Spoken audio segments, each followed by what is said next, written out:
And we have a very interesting guest on the show today from Esperware Interactive. It is the lead project designer and developer of an all-new game that may remind you a little bit of a former Transylvania traveling 8-bit classic of yore. It is Matt Lucas here today to talk about his upcoming game, Anathema. Thanks for having me. I appreciate it. Absolutely. And before we get into this game, and obviously we have the footage going on here, giving people a quick look at what this game offers. Can you tell us about Esperware Interactive? How long have you guys been around, and is this your first game? Actually, no, we started about 3 years ago, technically under the name Esperware Interactive. We just kind of was putting a few things together, just kind of seeing which way we wanted to go. But we've done a few games before that, just under a different name. But we've been trying to basically make an identity and found a name that we like, and so we're going with that. And before we get into the new game you have coming out, can you tell us about your previous work? What all have you done? The previous game was a mobile puzzle game called Gemino. That was just a quick little project to dabble in the mobile market. But before that, I had made a fan game called Castlevania The Bloodletting based upon the Sega 32X canceled game. And then there was another fan game, but I had canceled that, called Castlevania Bloodstorm. All right, and it's obvious it's one of those tomato things. So just to make sure we have, what is the proper pronunciation of your game? Is it Anathema or Anathema? Anathema. Anathema. All right, so we had it right the first time. That's good. All right, so yeah, very interesting. When you talk about these kind of games, usually you think of Silicon Valley. You go back to the id days, you think Dallas, but you're actually out of Birmingham, Alabama, not really a place known for its booming video game industry. So can you tell us about what the scene is like in the South? I mean, obviously there's a lot of stuff in Atlanta, some stuff going on in Nashville. I mean, what's making the South such an interesting place to be an indie game developer? I wish I had a good answer for that. The best thing that I could think of is that, just there's an interest arising here, and maybe people are starting to actually notice. But I think that it's been going on for a little while under the covers of everything, but it's just now getting noticed. All right, and now we turn our attention to Anathema. It's a very interesting looking game. Obviously, it's got some inspiration from Castlevania, a little bit of Ghosts and Goblins. Personally, I saw a little bit of Rygar in my playthrough, which I think is awesome, one of my favorite games ever. So yeah, I mean, there's plenty of games in this vein. So what makes this particular Neo 2D game stand out from the competition? Well, for one, we are not doing the Metroidvania style. It seems that's the trend right now, is to make a pixel art Metroidvania.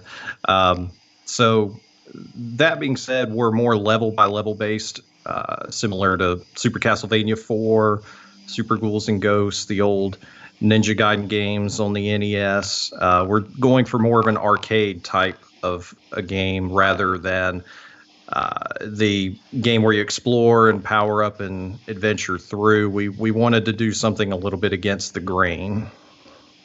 Yeah, and just playing the game earlier, it's very reminiscent of the old school type of games that I loved playing as a kid. There's a little bit of legendary axe in there, a little bit of Strider. The bosses feel somewhat inspired by Mega Man.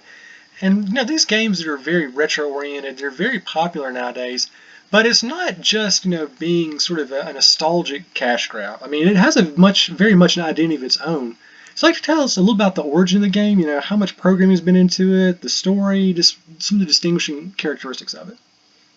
Well, this is actually the second version of the game. When we first started development at the end of 2014, it was very much a straight to the point Castlevania clone. You had the slow, trudgy movement. Everything to the T was pretty much Castlevania.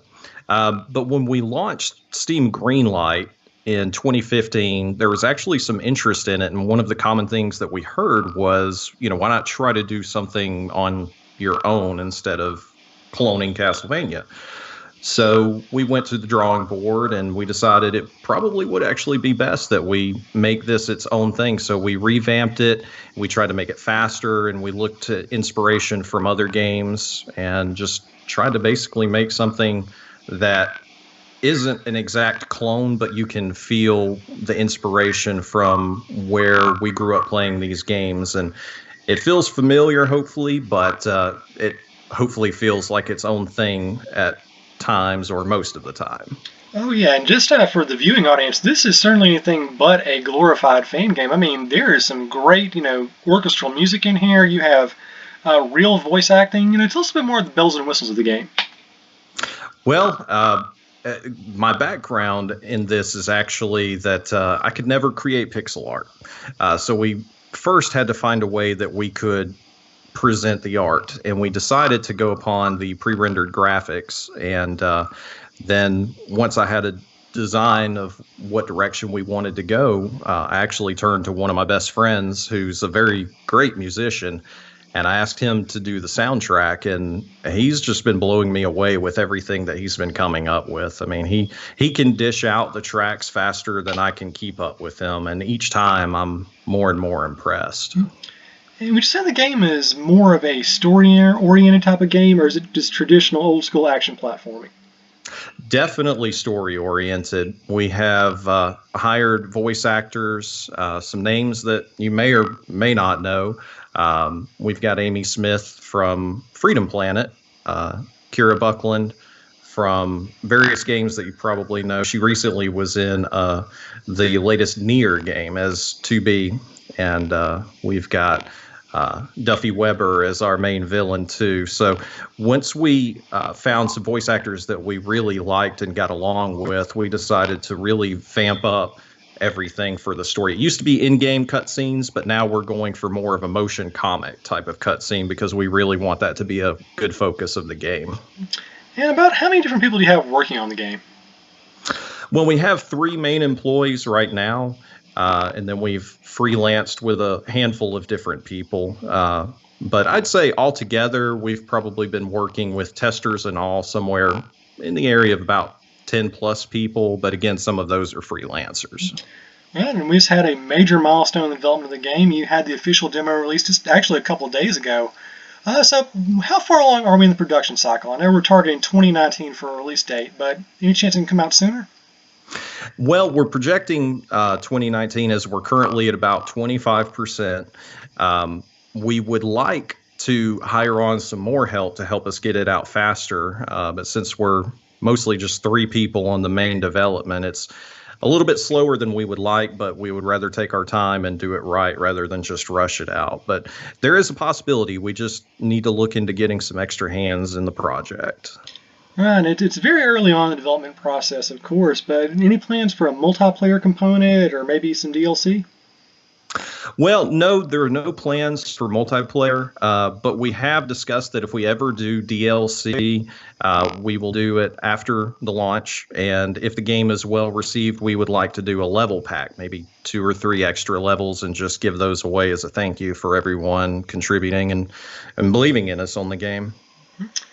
And it's, once again, I always have to say, it's still early in development, but can you give us an idea of just how large the game is? About how many hours should the players expect to have invested in this title?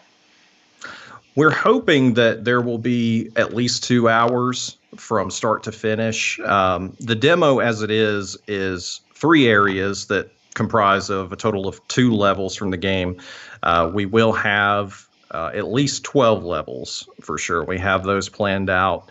But again, we're hoping to have about at least 2 hours. You'll be able to revisit levels and look for some power-ups that you might have missed, similar to Mega Man X. So there will be a little bit of exploration in there, just not in the Metroidvania sense. It's more Mega Man X style. And can you tell us about, what are the pros and cons of being an indie game designer? What can you do with this game that perhaps you couldn't do working for maybe, I don't know, a Konami or a Capcom?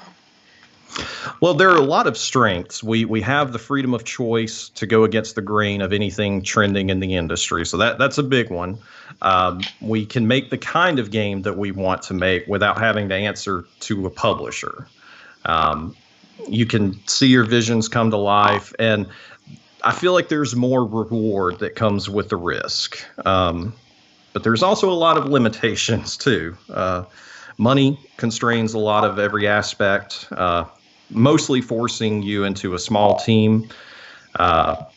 It makes you keep your projects a little bit smaller in scale, and generally less people are willing to give you a chance. And are you working on concurrent games, or are you just sticking to Anathema right now? Right now, we're just working on Anathema, but we do have 3 other games in the pre-planning stages. We would like to eventually do a shoot 'em up game, a horror game, and even an RPG, but those are just things that we've talked about. And, a lot of that just depends on if Anathema is successful and well received and if people want more of it. Okay, so when you say you're doing a shoot 'em up, are you talking like traditional, like, Galaga, Musha, or top down like Zombies Ate My Neighbors? Uh, I would like to see it like Einhander. Oh, I love that game. Yeah, that's a definite inspiration when we talk about the shoot 'em up. It's one of those things that's fun to talk about right now. I mean, we've not planned it, but we've definitely discussed it. And one of the things that's always intrigued me about indie game design nowadays are, what does it take to actually get listed as a Steam-worthy game? What's that process like? When we did it, it was before Steam launched the new Steam Direct campaign. We did it under the Greenlight campaign. So you had to pay $100 and list your game and get enough community support and votes that people would be interested in buying your game. There's really not a set amount of votes that you have to have, though. It's always been a big gray area, but luckily we had enough people believe in us and we were greenlit. But now you can go to Steam and pay $100 and get your game listed and completely bypass the greenlight process. And what are some of the big differences between designing a game for the PC and designing for mobile platforms? The biggest difference that I found was the hardware is just much easier to work on for PC. There's a lot of restrictions that I found with Android and iOS. There's a lot more freedom with PC, more power. You can add more options for players and try to account for more of a wide variety of players. All right.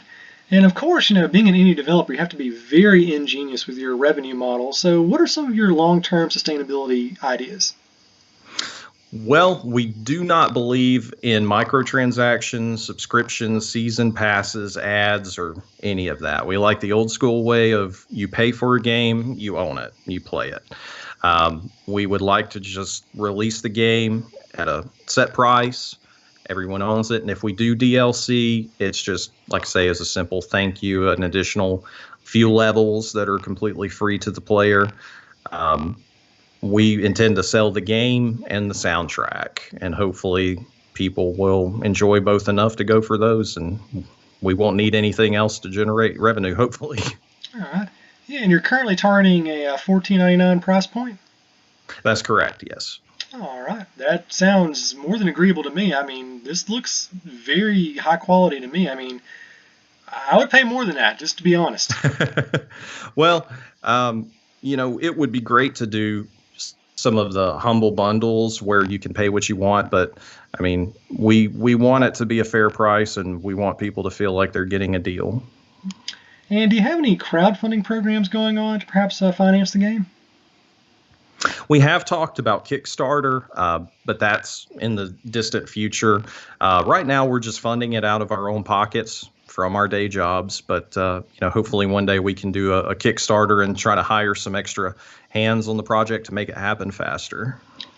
And what's your favorite aspect of this game? I mean, why should gamers be excited about Anathema? The idea behind it was to fill a void.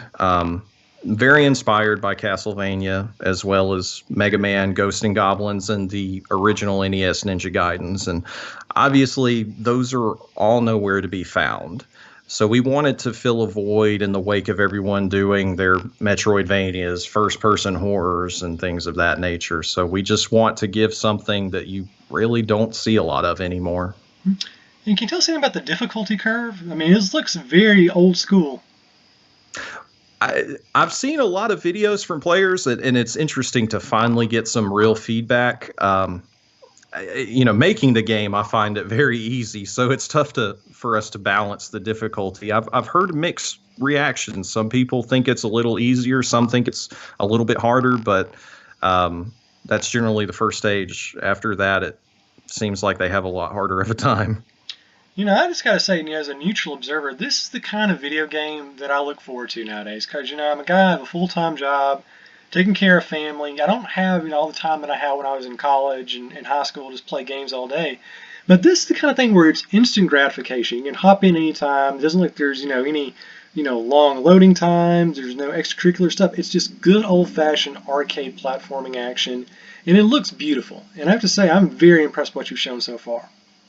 Well, thank you. I appreciate that very much. We've put a lot of work into that. All right. Well, just to wrap up here, any company websites or social media pages you want to send our listeners and readers to? Yeah, absolutely. You can, of course, find the demo on Steam. You can follow us on Twitter and Facebook at Esperware. Our website is anathemagame.com. And if you want to get in touch with us outside of those, just shoot us an email at info@anathemagame.com. Absolutely. Well, once again, we want to thank Matt Lucas from Esperware Interactive. Take time to talk to us today. And check out the demo. It looks really awesome. 2019 can't get here soon enough. Thank you so much, Mr. Lucas. It's a pleasure having you on the program. Thank you. I appreciate it, James. Absolutely.